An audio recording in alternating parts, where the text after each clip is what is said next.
Welcome to the Leadership is Female podcast, Taylor Strick. She is Aon's global partnership leader, and we're so thrilled to have you on the show today. Can you tell us who you are and what you do? Hello. Hey, Emily, great to see you. Thank you so much for having me. Super excited to chat with you today. As you mentioned at the top, Taylor Strick.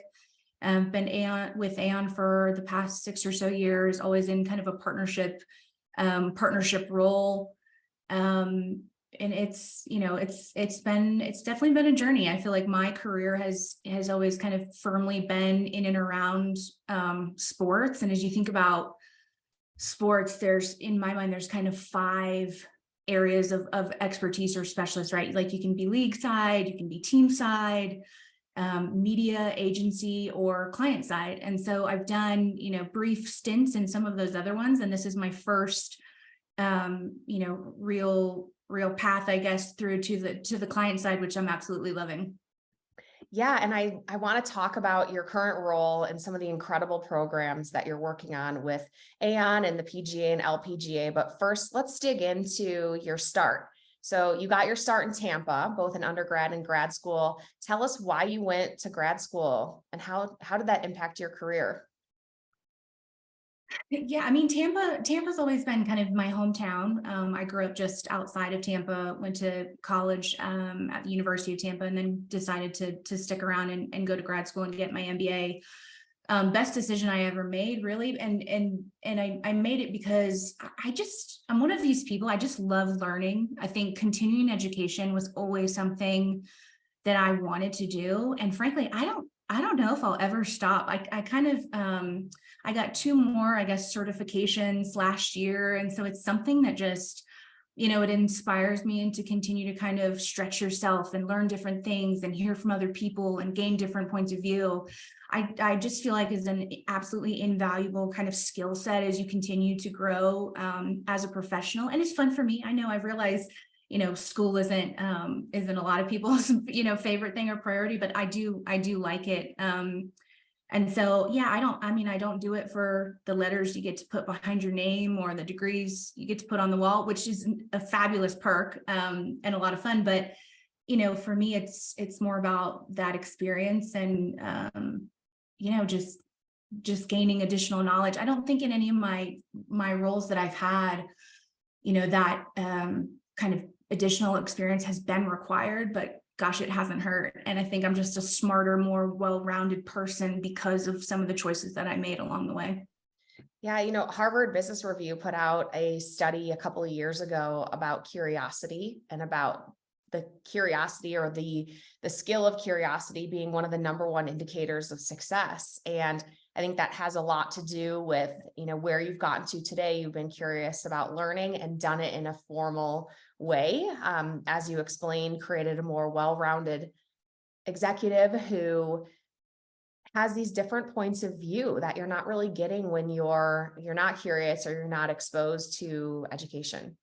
Yeah, that totally makes sense. I think, I read a study once that was even saying, it's so important to your brain obviously isn't, not a muscle, it's an organ, but it's important to continue to work it and doing small things, throughout the day, even if it's, take a different route when you're driving to pick up your kids or you're driving to the grocery store, because your brain gets used to certain things. And so if you can, challenge yourself to even break outside of your comfort zone in some of the most simple ways, it can be really useful kind of long-term, and just, continue to force yourself to stretch and to build some different muscle and some capabilities that you didn't have before. Yeah. So speaking of learning and the foundation of your career, you got your start working with the Tampa Bay Lightning and later the Bucks. What did you learn from your first jobs that serve you today? And what are your favorite memories from each team? So much. So when I was in college, I got an internship with the Lightning, and I feel like it was kind of my introduction to the industry. It was really where, it sparked that passion for being in sports and working in sports. I mean, when you're an intern, you wear a lot of different hats. And so I was doing tons of different things for the organization, but most of all kind of on the partnership side. So interacting with clients and helping them build their activations and, helping the team kind of build a strategy for how they wanted to bring some of these partnerships to life. working game days was a lot of fun.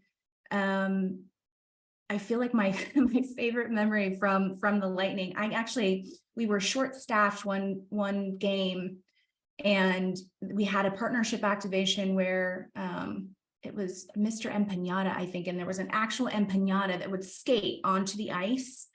And they were like, Taylor, you have to do this because there's no one here. And I was like, I'm from Florida. I cannot skate. Like, this is, unless you want this to be a disaster, we need to find someone else. So it was a funny moment, but it was one of those things where, you know, no task is too small. I mean, when you're getting your start in the industry, you have to be prepared to do whatever it takes to get the job done. In this case, I was not willing to put on the costume and embarrass myself on the ice, but I did a lot of other things, you know, that needed doing. And you know, the Bucs side, that was me and my really kind of cutting my teeth as a professional in the industry. I started as an entry-level salesperson, selling, I think it was $35 season tickets per game, to a 3-13 ball club at the time. So not a lot of interest. And sales was never my dream, but I'm a firm believer in, if you can sell, you'll never starve. And so this felt like a chance for me to get my foot in the door, get some experience in the sports industry, and hopefully start to grow my career. And that time was amazing. I think I learned some unbelievable things by being in sales. One, I mean, being just how to be resilient and how to be tough and not give up and grind and work really hard. And in hindsight, I think it's made me a much better marketing brain. I think about, in theory, sales and marketing functions should work really closely together. I think in practice, sometimes they don't, and they feel really disconnected. And so, in my life now, I think about, are these marketing tactics, are these campaigns, are these things that are going to resonate with our audience? And does that, when we build these programs and they are able to be leveraged by the sales team, do they make sense? Or is the sales team going to scoff at this and be like, this is never going to work, this is not how my people think? So I think that experience was incredibly valuable. And then, we about a year and a half into my kind of sales career at the Bucs, the team hired a new chief marketing officer. And I think I gave him a day to get settled into his new office before I went down the hall and, rapped on the door and introduced myself and said, hi, I'm Taylor. I'm on the sales team. I'm a Tampa native. I have, marketing education and background. I think I can help you. So as you build out your team, keep me in mind. And my sales skills must have been good enough to convince him that this was a good idea, because he hired me on as the brand coordinator for the team. And so this was my first kind of introduction into the world of sport marketing and brand building. And he, that boss later became my mentor. And that part of my career was almost like continuing education, because looking back, like I really didn't, I didn't know that much. And it was almost like I was learning and doing at the same time. And there was so much work to be done within the organization that I got to put on a lot of different hats. I got to really, figure out what it meant to build a strong, authentic brand that wasn't contingent on wins and losses, because, God knows we were not winning a lot of games back then. And so we couldn't just say, okay, well, we're winning. And so that helps, move the needle forward from a sales and commercial perspective. You have to be more than that. And so as a marketer, we had to work really, really hard, but I just look back on that time like so fondly. And so, there was definitely peaks and valleys along the way, but so much fun. I think, top of mind, again, super young in my career. I think when my first headline that I wrote for an ad that was full page, full color in the newspaper, when that got published around the draft, I think in 2012, like that was a moment I felt like, okay, I made it. Like, there's my work front and center for everybody. No one knew I did it, obviously, but, I did. And so, to this day, it's framed in my office. I look at it every day, and it's a really good reminder of kind of where I've been, and hopefully where I still want to go. I think continuing to celebrate that success and remind yourself of how far you've come, where you came from, is a really great way to continue to have that confidence and pull yourself forward through your career. And in 2016, you made a big jump. You moved into the role with Aon, where you still are today. Why did you make a jump to corporate? How did you get the offer? And what tips do you have for women who want to leave team side and go corporate? Yeah, I mean, it's a great question. I feel like, when I left the Bucks, I was still loving what I was doing, but I just felt compelled to gain some more experience and figure out if brand building and if marketing outside of the world of sports was different. Was it the same? Because I thought, inherently, if I can build out some additional expertise, that's only going to benefit me in the long term. So, if I decided I wanted to go back into sports, I would just be better for it. And it turned out to be the case. I did a couple years really on the agency side in, the work I'd done with the Bucks and the brand building. I found a passion for creative and the creative process and storytelling and content creation. So I wanted to go on to the agency side because you get to do a ton of that, and you get to do a ton of that across, a lot of different clients. My portfolio was pretty robust. I had a craft brewery, which was my favorite for obvious reasons. I had some hotel brands, I had a museum, and in all of those, what I found is, brand building is brand building. And if it's done with a really sound foundation, and if it's insights driven, the process is kind of the same, despite, whatever industry in. I mean, I think the path to get there can be different by industry, of course, but, inevitably where you want to get to is pretty consistent. So I loved the agency side. But I found myself missing sports. And at this point, I had moved from Tampa to Chicago, and I was really trying to make my way back, but in a different capacity. And I was having a lot of conversations with folks in the industry, just trying to, exercise my network, which I think is so huge in kind of what we do, and just meeting people and having great conversations. And it was actually the HR director at the time at the Chicago Cubs. He and I were having, a coffee, and he just said, there's obviously some amazing sports teams in the Chicago market, but you should really look at this company called Aon that we work with. They do some incredible things in the sponsorship space. And of course, I didn't live under a rock. I knew who Aon was through the Manchester United partnership. Pretty much everyone did. So through a couple conversations, I got a chance to meet the then VP of marketing a couple times, and it took a few months really later because they didn't necessarily have a specific role on their team. So I joined in a contract capacity to just help them kind of operationalize and stand up some of the assets that they had in the Chicago market, and put some frame around what they were doing. And just, make sure that they were being leveraged to the fullest potential, and then measure, the impact of some of those. So truth be told, what I thought was going to be maybe a short-term opportunity became what my career has grown to now, some 6 years later, I guess. Yeah.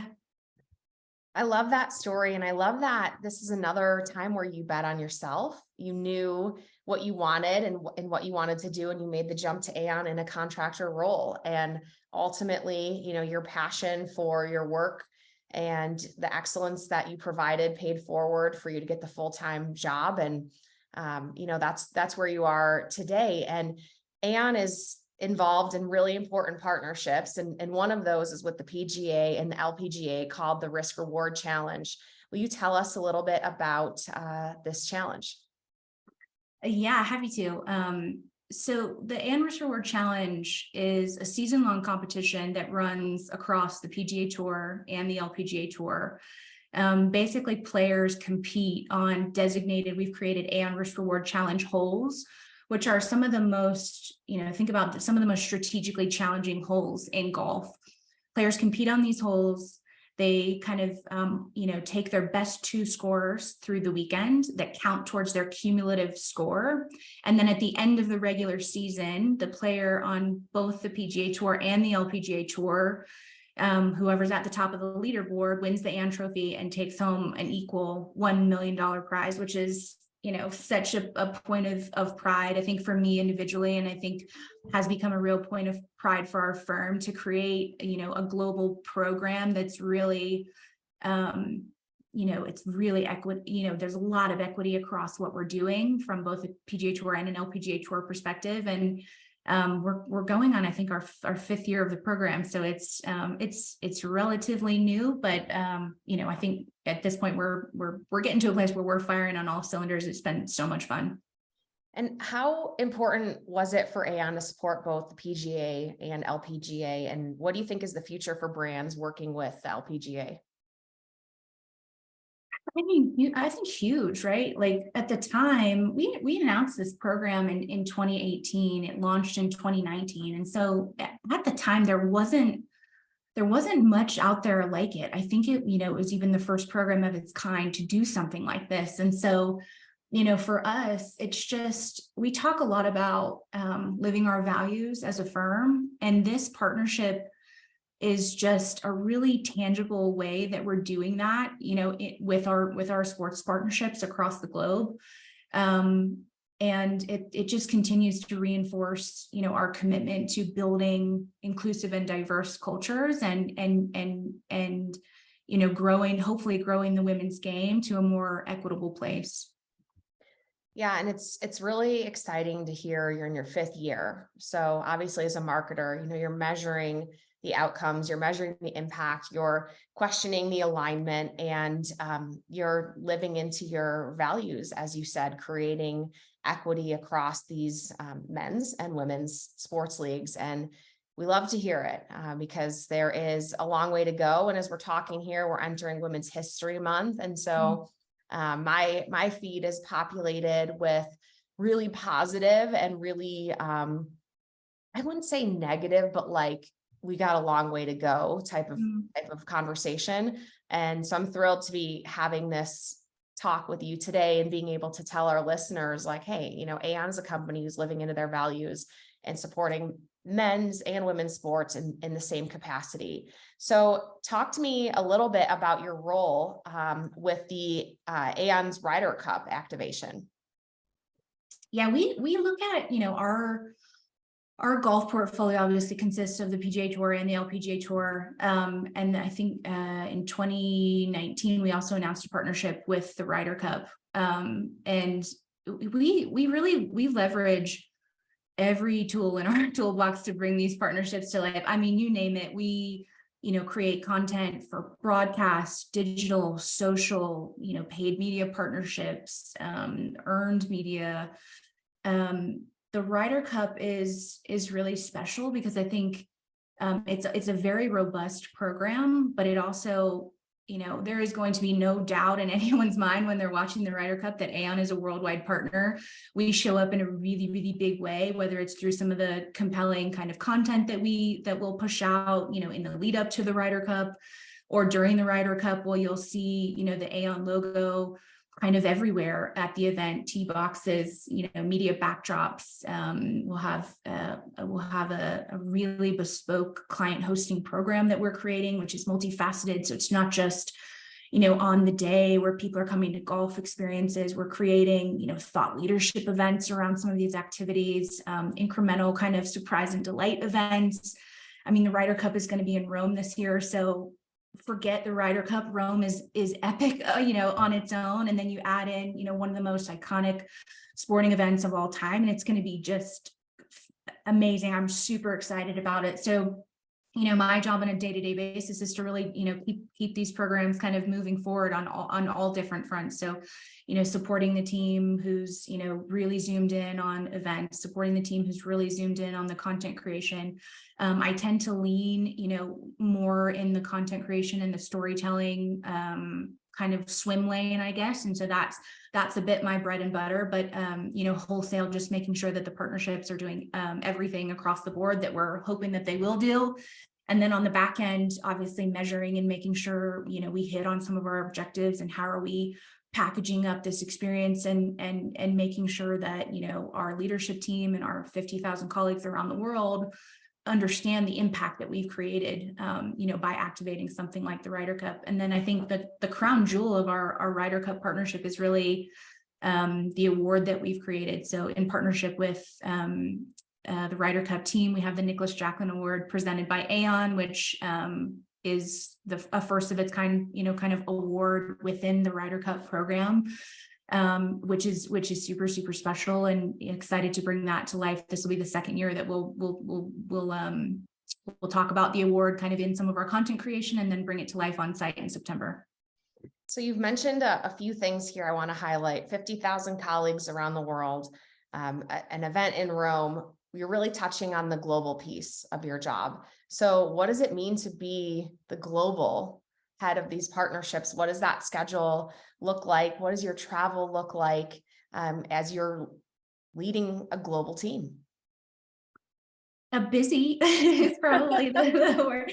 I mean, I think it's been an incredible journey for me. I think, before, a lot of my my career and some of the jobs that I had were really, localized. And so I had some great experience, but with Aon is, a massive global company. We operate in 120 countries around the world. And so it's just so important to make sure that our colleagues around the world and our businesses around the world understand that they have a piece of these partnerships, and to make sure that they're invested. I think it's so important to make sure that when you're running these global partnerships, it's not just for the partners, or it's not just for the team, it's for the whole of your organization, and the pride that it can create, for folks on your team globally is really important. I think if you don't have that buy-in, a lot of these partnerships can be pretty short-lived. You know what I mean? 100 or 50,000 kind of squeaky wheels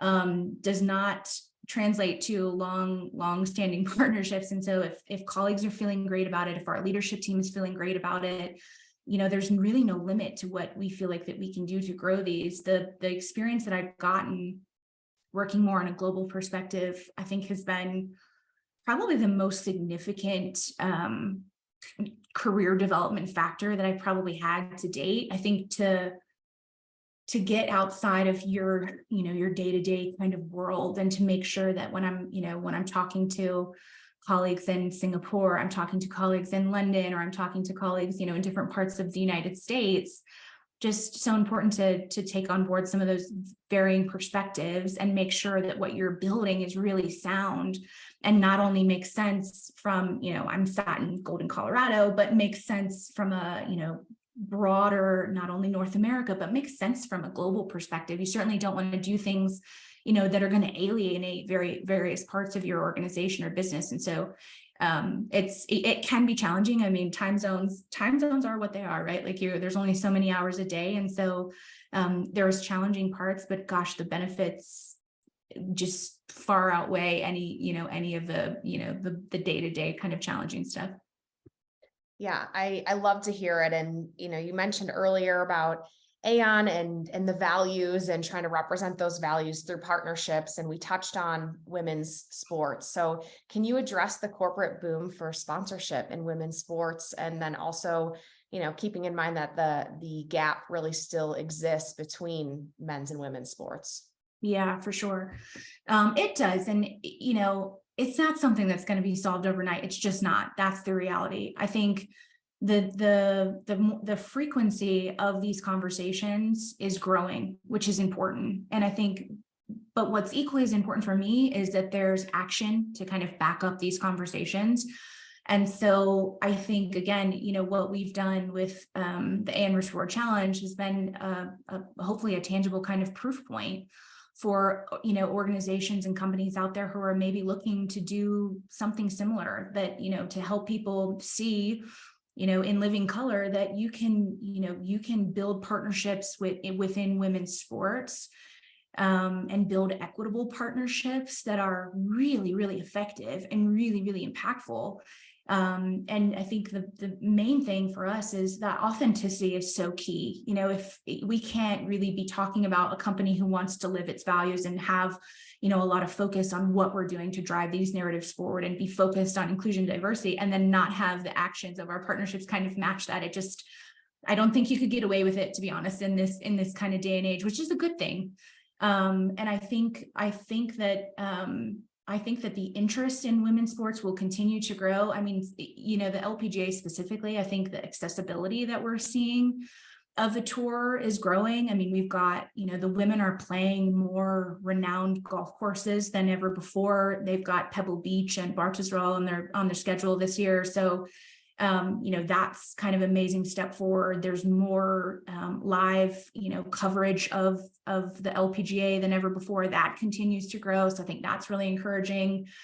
The number of girls that are now playing junior golf is growing. I think we're up to like 35%, which is, you know, double-digit increases from where we were even five years ago. So, you know, there's growth, and I think we need to be, you know, mindful that let's not, you know, forget the wins as they're happening along the way. Like, take time to celebrate those, but don't stop. You know, let's continue to push the envelope. Let's continue to have these conversations and making sure that we're closing the gap, you know, that currently exists across a couple of the different industries. Yeah. And Taylor, you have a 2-year-old daughter. How has your daughter changed your views around your career, your life, and even thinking about women's professional sports? Dramatically. I mean, I have a 2-year-old. You have three kids, which is, I can't even imagine. But I think, you know, I was never one of these people that knew without a doubt I wanted to have a family. I've always been really focused on my career. My career was always really important to me. And so, if I'm honest, part of me thought that having a family meant I couldn't have those other things. And so I think, you know, having Sawyer, she's changed pretty much my perspective on life in general, but certainly, you know, in this context, because I think what she's taught me is you can have it both. I mean, it is a lot of work because, you know, she's wild, she's 2, and everything that means, crazy toddler time. But, you know, it doesn't have to be one or the other. You know, you can be a parent and still have a career that you're passionate about. And so, you know, that's been kind of a realization for me. And frankly, I'm excited. I'm excited that she gets to grow up and see, you know, her mom doing something that she loves and doing it with passion and with vigor. And I'm a firm believer in, you know, if she can see it, she'll know that she can be it. And so I want her to know, you know, without a shadow of a doubt, that you can do absolutely anything that you want to do, period. And so if that's working in sports, or, you know, that's doing something else, you know, the sky's the limit. And I hope that, you know, her seeing me as a working mom will, you know, just help her understand that, you know, that's the reality. Yeah, I love what you said there. This podcast was started based on a quote by Marian Wright Edelman, who said, "You can't be what you can't see." Mm-hmm. And so this exists to show everyone out there what you're capable of if you set your mind to it, whether that's your daughter who gets to see it, you know, every day, her mom showing up for her job, or that listener that says, wow, you know, Taylor made this pivot in her career from team side to corporate, or, you know, she built this career that I aspire to be. She did it. I can follow and I can do it too. So I absolutely love hearing you say that and living into those values, your personal values, every day. And yeah, you can be a mom and you can be a successful career woman. That opportunity is available for you. And you've had some, you know, really cool get to do moments in your career. What has been one of the best experiences that you've had working either, you know, alongside PGA or LPGA on those partnerships with Aon? Oh gosh, I mean, so many. I think probably the Aon Tour Challenge as a whole. I think when we were talking about doing this, we wanted to build the program across the PGA Tour and the LPGA Tour. And there was never really a question, I think, on our side about, well, should the money be the same or should it be different? I think, this challenge is built on the foundation that we're rewarding smart strategic decisions, which is absolutely agnostic of gender. So why in the world would you pay people differently? So that wouldn't have made sense. And I think, again, for us, just really important to continue to reinforce, what we value as a firm. And through these conversations, having worked in sports, I knew that this was going to be really special. And I knew that this was going to be hopefully kind of a beacon for other people to see that a global company like Aon is really stepping up and supporting the growth of golf on the men's and the women's side. I don't know if that understanding really kind of hit home with some of the other folks within our organization and some of the leaders who weren't necessarily in sports. Like I don't think they realized how big that this was going to be. And so I just kept saying, like, this is going to be huge. This is going to be huge. You guys don't understand, like, this is going to be so great. And so, there was launching this program and standing it up in 2019, there was so much to do and so much to build. And when you're building massive partnerships like this from the ground up, there is no limit to the punch list that you have on a daily basis. But for me, everything I got to do and all of the activity and all of the platforms and all the content that we were creating kind of paled in comparison to the overarching, impact that this was creating. And so I think when we announced the program and the press release went out, it was incredible. And the feedback that we were getting from, colleagues around the world and clients and people that weren't even in the industry. I think Billie Jean King actually tweeted that this was happening. Like, she has no skin in the game as you think about, golf, but, being who she is and the position that she has, like, that was huge for us. And so a really, really kind of pivotal moment, I think, for me personally and also in my career. But then, I think about the Ryder Cup, and Whistling Straits was my first Ryder Cup. So first Ryder Cup as a fan, first Ryder Cup, for Aon as a worldwide partner.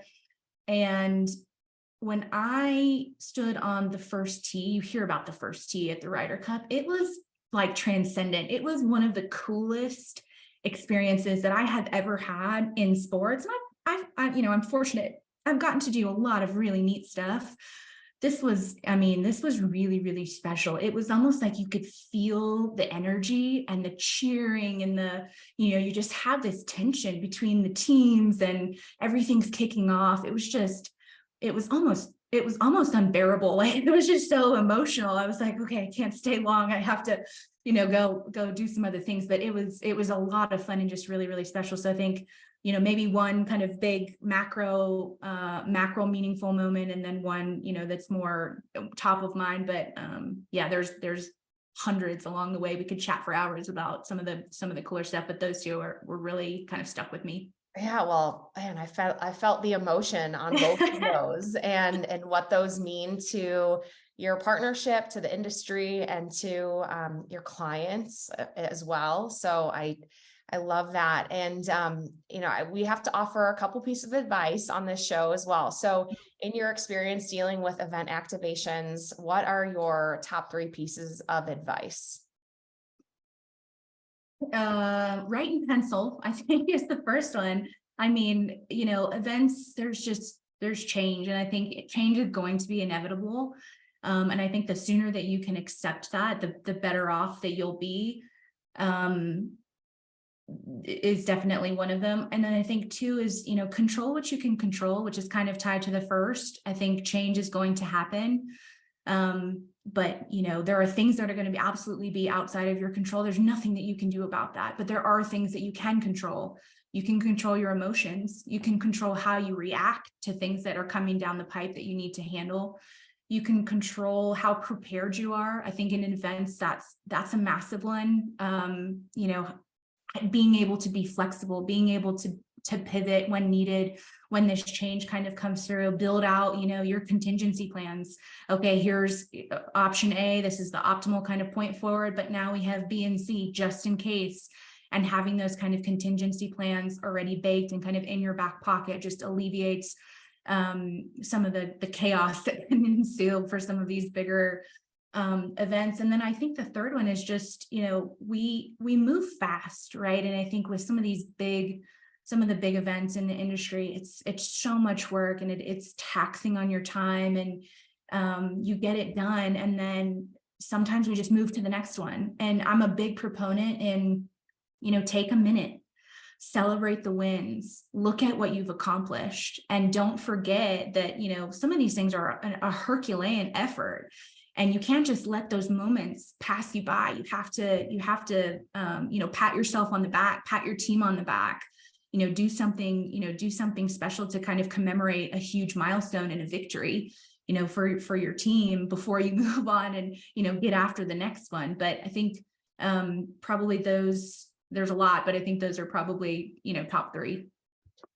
I love that. And I started thinking about the wins that you have represented in your office, so that you can, look back on that first advertisement that you had published back in your Buccaneers days, and then you're still living into that celebration of your success. I mean, science tells us that the more you celebrate the success, the more your brain can recognize that reward and then replicate that success in the future. So it sounds like you're absolutely nailing it with your team.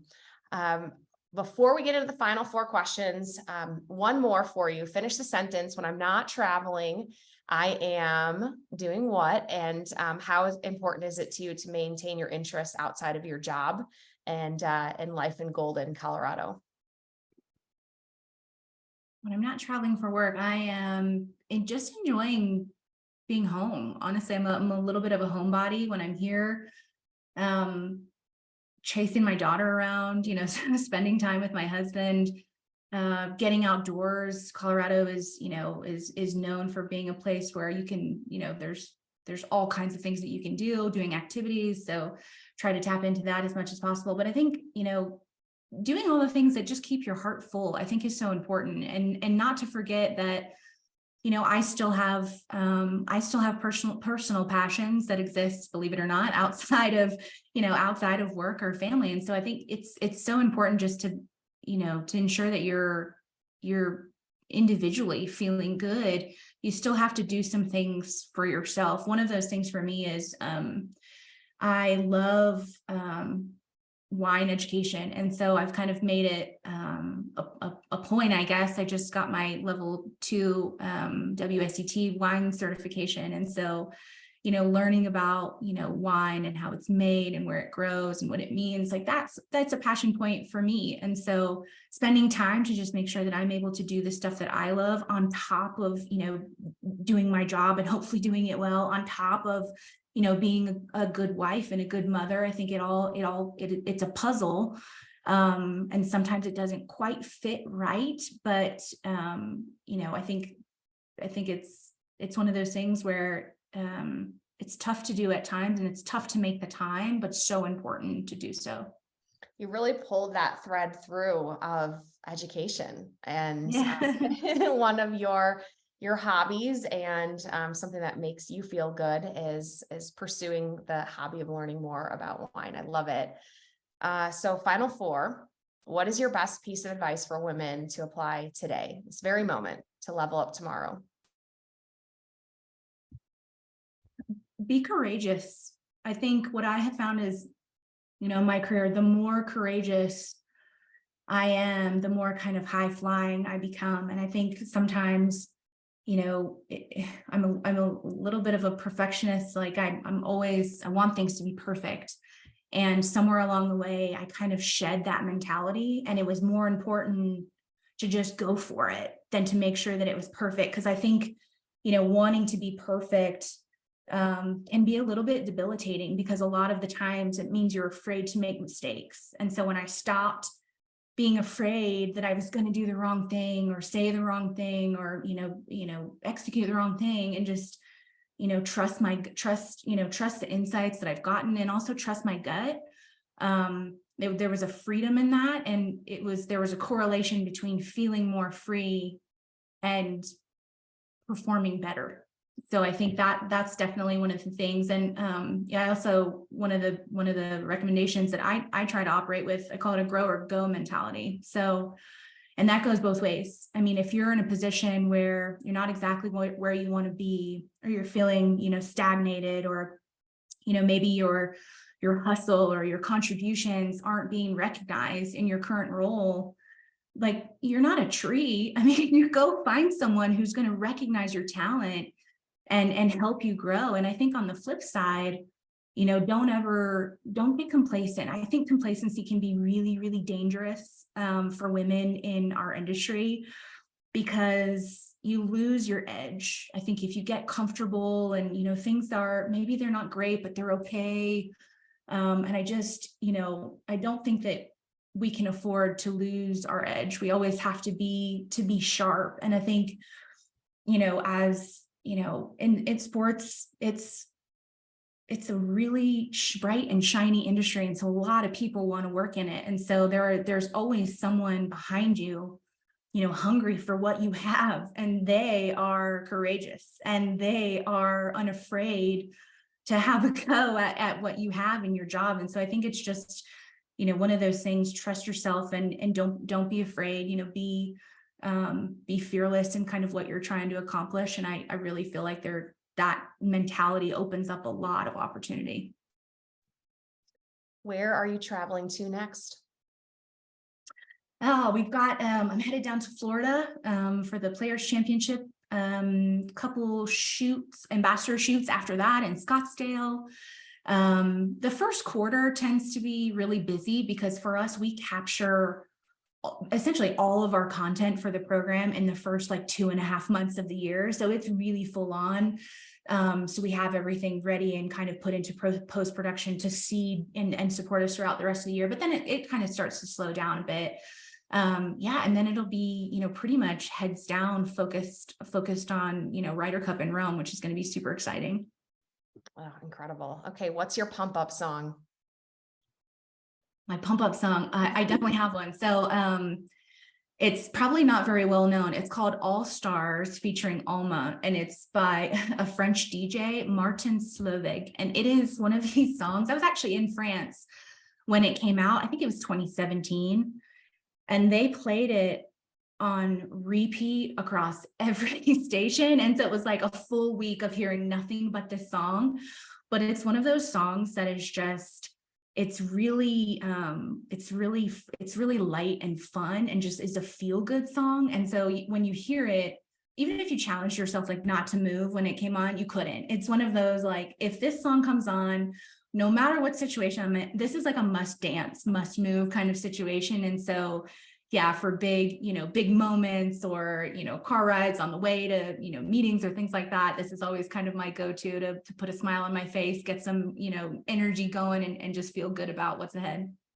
We will find that and link it in the show notes, so everyone can experience that delight. And finally, what is your favorite quote?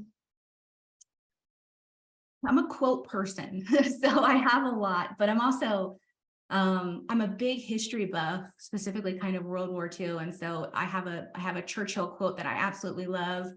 I always get it slightly wrong, but it's something to the tune of, I like things to happen, and if they're not happening, I like to make them happen. I think that has just become my personal kind of mantra, to just, we say it on a daily basis across the team on different calls: make it happen, just make it happen.